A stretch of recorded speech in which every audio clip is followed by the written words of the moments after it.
پسند کی بنیاد کیا ہے؟ آقا کریم صلی اللہ علیہ وسلم نے ارشاد فرمایا من تشبہ بقوم فہو منہم، جو جس قوم سے مشابہت اختیار کرتا ہے وہ انہی میں سے ہے، جو جس قوم سے مشابہت اختیار کرے گا۔ اب دیکھیں کہیں پسند منا کر بھی ہم کسی کی مشابہت تو نہیں اختیار کر رہے۔ اس کی شروعات کہاں سے ہوئی؟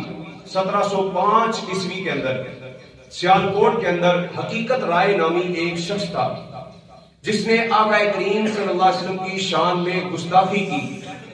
الفاظ میرے یاد رکھیے گا اور جہاں تک ہو سکے اس پیغام کو پہنچانے کی کوشش کیجیے گا۔ سیالکوٹ کے اندر حقیقت رائے نامی شخص، 1705 کی بات کر رہا ہوں، 1800 کی بھی نہیں، 1900 کی بھی نہیں، 1705 عیسوی کے اندر حقیقت رائے نامی ایک شخص تھا۔ پاکستان بننے سے بہت پہلے کی بات ہے۔ اس نے حضور کی شان میں گستاخی کی۔ پھر حضرت سیدہ کائنات فاطمہ الزہرا رضی اللہ تعالیٰ عنہ کی شان اقدس کے اندر غلیظ گالیاں بکی۔ اس لائن نے اس کے خلاف کیس چلا، تھانے کے اندر اس کو قید کیا گیا۔ اس کے ماننے والے ہندو جو ہیں اس کو آزاد کرنے کے لیے بڑی کوششیں کرتے رہے، لیکن حکومت وقت نے ان کی ایک نہ سنی اور اس کو کوڑے لگانے کی سزا دی گئی۔ پہلے اس کو کوڑے لگائے گئے اور پھر اس کو تختہ دار پر لٹکا کر واصل جہنم کر دیا گیا۔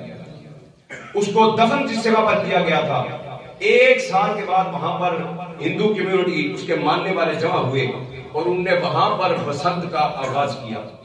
اس کی قبر پر حقیقت رائے نامی شخص کے نام پر اس بسنت کے تہوار کا آغاز ہوا تھا، اور یہ لاہور کے قریب ہے، اور آپ جانتے ہیں کہ سب سے زیادہ بسنت کا شور و غل جو ہے وہ لاہور کے اندر ہوتا ہے۔ باقی شہروں کے اندر کافی حد تک کمی ہے، لیکن جتنے بھی نوجوان اس کام کے اندر مشغول ہیں ان تک میں یہ پیغام پہنچانا چاہتا ہوں ممبر رسول کی وساطت سے کہ اے میرے نوجوان دوستو، نوجوان بھائیوں، آپ یہ تہوار منا کر کہیں ایسا تو نہیں کہ آپ ان کے ساتھ مشابہت اختیار کر رہے ہیں۔ اگر آپ کہیں کہ ہم صرف انجوائے کر رہے ہیں تو اس کی بنیاد ایک گستاخ رسول کے نام سے شروع ہوئی ہے۔ جو کام ایک گستاخ رسول کے نام سے شروع ہوا ہو کبھی بھی کوئی مومن اس کو قبول نہیں کر سکتا۔ تو اس لیے جہاں تک ممکن ہو اس کام کو روکنے کی کوشش کی جائے، اور جتنی بھی یہ فحاشی اور قریانی گھروں پر عورتیں جو ہیں وہ برہنہ لباس پہنے ہوئے نامحرم لڑکوں کے ساتھ یہ چمگوئیاں اور شگن بیلیاں اٹکیلیاں کر رہے ہوتے ہیں، گالم گلوچ اور جناب شور شرابہ، نہ بیماروں کا خیال، نہ مسلمان کا خیال، نہ پردے کا خیال، نہ محرم کا خیال، کسی چیز کا خیال نہیں۔ ہر چیز کی دھجیاں اڑائی جا رہی ہوتی ہیں، شریعت کی دھجیاں اڑائی جا رہی ہوتی ہیں، اور شریعت مصطفیٰ کی پاسداری کرنے والی ہماری ماؤں بہنوں تک میں یہ پیغام پہنچانا چاہتا ہوں، اے میری ماؤں بہنوں، تم اندرا گاندھی کی ماننے والی نہیں ہو، تم سیدہ کائنات فاطمہ الزہرا کی ماننے والی ہو۔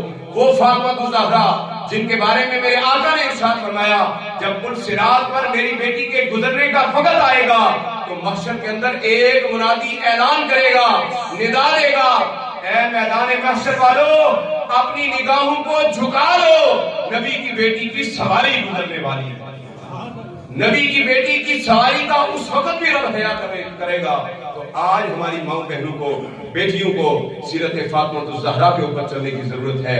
اللہ تبارک و تعالی ہمیں ہر قسم کی خرافات سے اور برے افعال سے بچنے کی توفیق عطا فرمائے۔ آخر دعوانا